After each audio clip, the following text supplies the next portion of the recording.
ay cremate na ang ama ni Jeneline Mercado na pumanaw ilang araw lang matapos manganak ang dalaga. Sinubaybayan po namin ang kalagayan ni Jeneline, ang buong storya. Dito nila mapapanood sa Showbiz Central.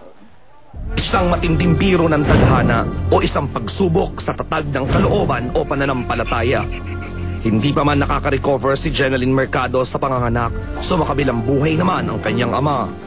Siguro kaunti lamang ang tunay na nakakaalam sa pinagdaraanan ngayon ni Jeneline. Subalit siguradong matitindi at iba't ibang emosyon ang kanyang nadarama ngayon. Sa paglayo ng kampo ni Patrick Garcia, ilang buwan na ang nakalilipas, saan pa uhugot ngayon ang lakas ang dalaga?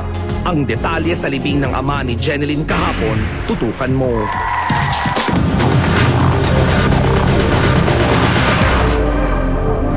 Unang inihatid ng Showbiz Central ang magandang balita na nanganak na si Jeneline Mercado last week. Kaugnay pa rin sa isa namang kaibigan ni Mark Hera, si Jeneline Mercado. Mga kapuso, kahapon po na umaga ay nanganak na si Jen.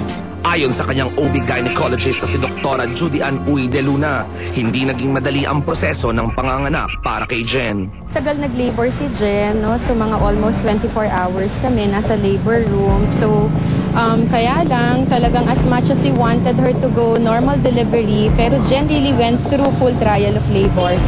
Pero yun na nga, talagang hindi nagkaroon ng lag ng labor, hindi talaga kami nagkaroon ng, hindi nagtuloy-tuloy. So eventually we ended up sa cesarean section. So labor, hindi talaga kami nagkaroon ng, hindi nagtuloy-tuloy. So eventually we ended up sa cesarean section. So it turned out naman talaga na the baby was really big, no, for her pelvic bone. So it was an 8-pounder.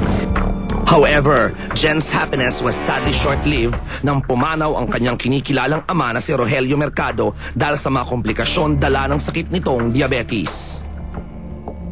Biyernes, alas 11 ng gabi, bagamat nasa maselang kalagayan pa ang aktres, sinikap nitong dalawin ang naiwang mga labi ng kanyang ama sa huling pagkakataon. But after paying her respect sa kanyang ama, nakaramdam na si Jeneline ng panghihina at kinailangan na nitong magpahinga.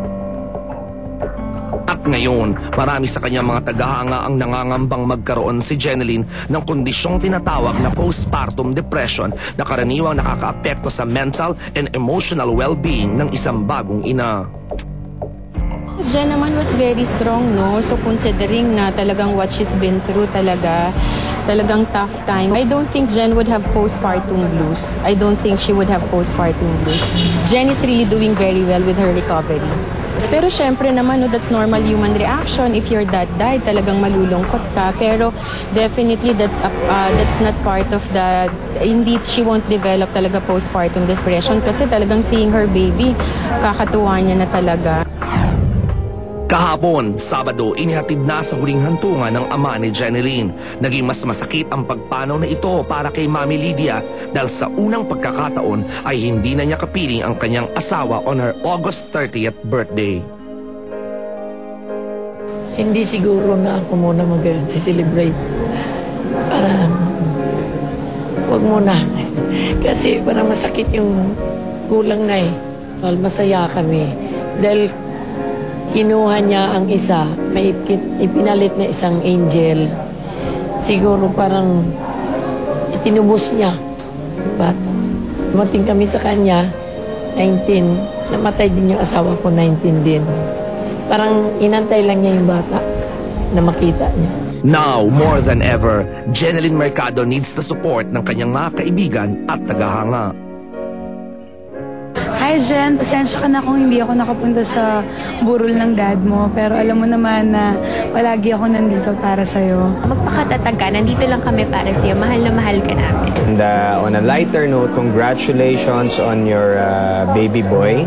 And tanda mo magtatampo ako pag hindi ako ninong. Alam mo naman si Kuya Jano, lagi mong kajuwet sa mga kanta. So, congratulations and best wishes sa'yo. Be happy. Huwag mo naisipin yung mga problema.